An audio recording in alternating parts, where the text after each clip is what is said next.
जी, मैं कर्नाटक में एक बात पूछना आपसे चाहता हूँ कि कर्नाटक में खड़गे जी आते हैं, कर्नाटक से आते हैं।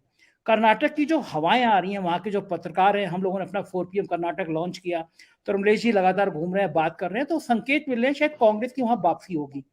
तो कर्नाटक अगर कांग्रेस जीतती है तो इसका 2024 में क्या संदेश आ जाएगा? 2024 में वो राज्य जो दक्षिण में था उनका, उसका भी दरवाजा बंद हो जाएगा, गड्ढा और बढ़ जाएगा।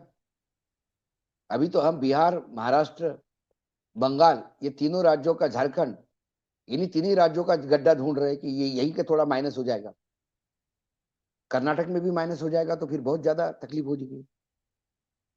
इनको तो कर्नाटक में आशाएं हैं, जो लॉस बंगाल में होगा वो कर्नाटक में भरपाई होगी, वो भी नहीं होगा। तो कर्नाटक में इसलिए नहीं कि कांग्रेस कुछ ज्यादा कर रही है, कांग्रेस वैसी की वैसी है। वहां एक मैसूर वाले पैच में, मैसूर, रूरल बेंगलोर और जो आसपास के हसन, मंडी, ये 3-4 जो जिले हैं वहां पे जीडी एस है वहां पे, तो उनके 10-15 विधायक आते हैं वहां पे। बाकी कोस्टल कर्नाटका में बीजेपी है, ऊपर के कर्नाटका में जो अपोजिट है कोस्टल के, वो सारा कांग्रेस में है। बीच में कांग्रेस कवर कर लेती तो सत्ता में आती है। कोई ज्यादा फर्क थोड़ी है कांग्रेस और बीजेपी में वहां पे। वो तो निपट ही गई थी पिछली बार, ये उधार के सिंदूर पे नहीं होती जिंदा। खोके दे दे के जो लोग खरीदे हैं, उसी के चक्कर में सरकार बनी। अशोक जी, महाराष्ट्र में आते हैं। महाराष्ट्र में जो कस्बा विधानसभा के उपचुनाव के संकेत आए हैं, 30-31 साल से वो सीट बीजेपी की परंपरागत सीट थी। महाराष्ट्र में सबकी निगाह थी कि महाराष्ट्र में क्या सीन होगा। सुप्रीम कोर्ट में मामला चल रहा है, अभी तय नहीं है कि शिवसेना किसके साथ होगा, लेकिन इस उपचुनाव ने जो बीजेपी को हार का सामना कराया है, महाराष्ट्र में उसके क्या संदेश आ रहे हैं? क्या 2024 में उत्तर प्रदेश के बाद सबसे ज्यादा सीटें देने वाला महाराष्ट्र क्या बहुत भारी भूकंप ला सकता है राजनीति में? देखिए, मैं तो बहुत दिनों से कह रहा हूं कि महाराष्ट्र में बीजेपी लोकसभा में सिंगल डिजिट पे आएगी, इसमें कोई दो मत नहीं है। कस्बा, यदि आप कॉन्स्टिट्यूंसी देखेंगे Sanjay ji, hard core constituency है बीजेपी की, in the heart of city है। नारायणपेट सबसे ब्राह्मण बहुल एरिया है, वहां एक शिवाजी रोड जाता है। पूर्व और पश्चिम में वो डिवाइड होता है। पूर्व में थोड़ा कांग्रेस का सपोर्ट था, पश्चिम में तो पूरा बीजेपी है और बहुत ज्यादा मतदान है, इस वजह से वहां पे हमेशा बीजेपी आती है। इस बार पश्चिम में ही गड्ढा हुआ बीजेपी को, इसका मतलब बीजेपी के लोगों ने ही बीजेपी को निपटा दिया। वहां कांग्रेस ने कोई बहुत ज्यादा काम किया, महाविकास आघाड़ी ने बहुत ज्यादा काम किया, ऐसी बात नहीं है।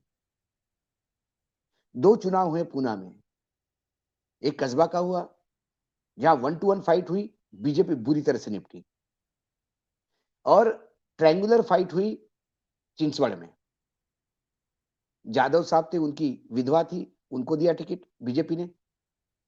और महाविकास आघाड़ी ने, वो सीट थोड़ी टेक्निकल फंस गई थी। मैं थोड़ा दर्शकों को टेक्निकल बता दूं, क्योंकि वो सीट थी, क्योंकि ये 3 महाविकास आघाड़ी के जो 3 घटक दल है, इनकी सीटें बटी हुई है। तो वो जो कस्बा वाली, वो जो चिंचवड़ वाली सीट थी, वो राष्ट्रवादी कांग्रेस की सीट थी। तो पिछली बार जो राष्ट्रवादी कांग्रेस से चुनाव लड़ा था और नंबर 2 पोजीशन पे था,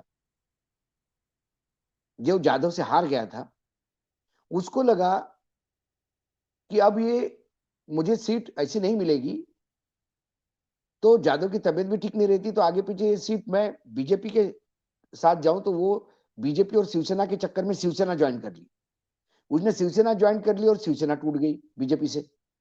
फिर वो राष्ट्रवादी के चक्कर में आ गया, फिर वो उसी महाविकास आघाड़ी में आ गया। इस बार उसको टिकट चाहिए था, लेकिन राष्ट्रवादी कांग्रेस ने कहा कि ये सीट हमारी है, आप शिवसेना के हो, तो हम आपको टिकट नहीं दे सकते। तो उसने इंडिपेंडेंट फॉर्म भरा, तो वहां पे शिवसेना ने उसको पार्टी से निकाल दिया, पार्टी विरोधी, महाविकास आघाड़ी के विरोधी। और राष्ट्रवादी ने वो सीट यदि उस टाइम शिवसेना को दी होती एक्सपेरिमेंट के तौर पे, तो भारी तादाद में जीत के आता वो, क्योंकि उसने करीब करीब 42,000 वोट लिए हैं वहां पे, और बीजेपी की उम्मीदवार मात्र 8,000 वोट से हार जीती है।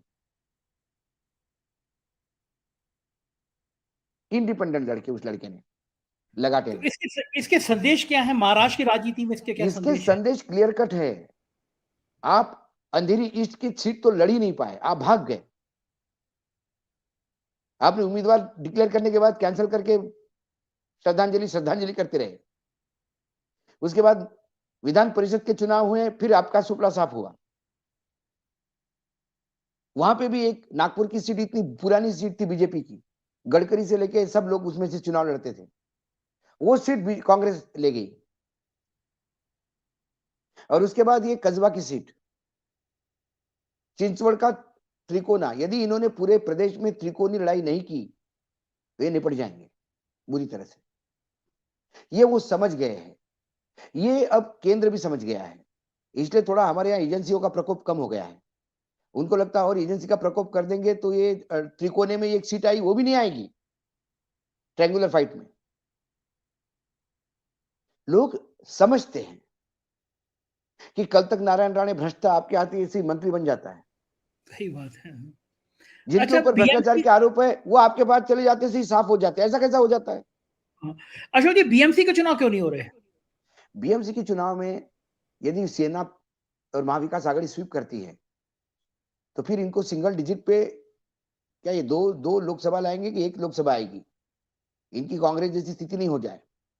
तो ये अभी परसेप्शन बनाए हुए हैं, बंद मुट्ठी लाख की है संजय भाई, खुल गई तो खाक की। तो कस्बा में खुल गई खाक, विधान परिषद में खुल गई खाक, अंधेरी ईस्ट में खुल गई खाक। अब 4-4 बार मुठ्ठियां खोल के देखे, खाक के निकले। अब कम से कम बीएमसी की तो पकड़ के रखो, कहने के लिए तो लखपति है कि लाख की मुट्ठी है। यही कारण है कि वहां नहीं जा रहे, बीएमसी का चुनाव लगातार टाले जा रहे हैं। तो कब तक टाल पाएंगे ये लोग? ये ऐसे ही करते रहेंगे। मुझे लगता है कुछ दिनों के बाद यदि ऐसे ही चलता रहा तो अब वो एक्सपांशन नहीं कर पा रहे मंत्रिमंडल का। जो लोग गए 41, वो सभी 41 लोग मंत्री बनने के लिए आतुर है,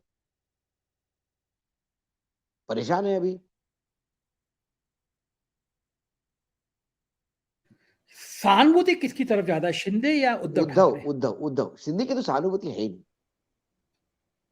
उद्धव तो शिंदे करेंगे क्या फिर? अब अशोक वानखेड़े जी, आपसे वीआरएस है। बहुत, मैं तो पहली बार जब आपके भी शो में मैंने कहा था कि शिंदे मुख्यमंत्री बन गए, उनका आखिरी मुख्यमंत्री पद का शपथ है, वो वीआरएस पे है अभी।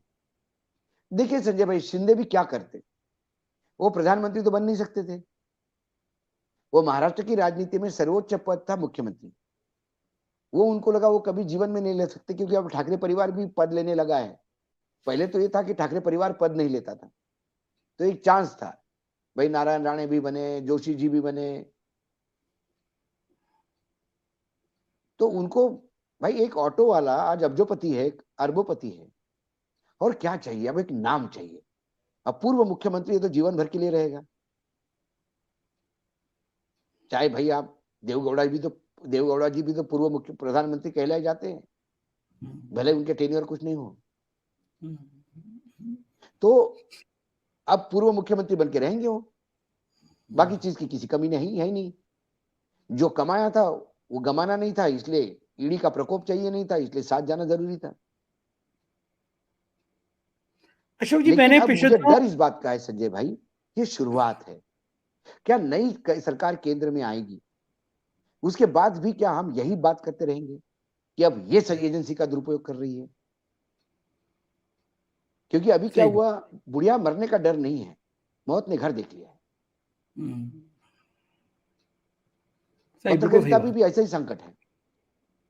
ये जो गोदी है, इनको पैर चाटने की इतनी बुरी आदत लग चुकी है, ये कोई भी केंद्र में आएगा उसके पैर चाटने लगेंगी। मतलब आपको लग रहा है कि सुधीर चौधरी जो है वो, विपक्ष की सरकार आएगी राहुल तो गांधी सुधीर को भगवान बनाए, यदि कल यूपीए की सरकार आती तो राहुल गांधी भगवान कहेंगे वो।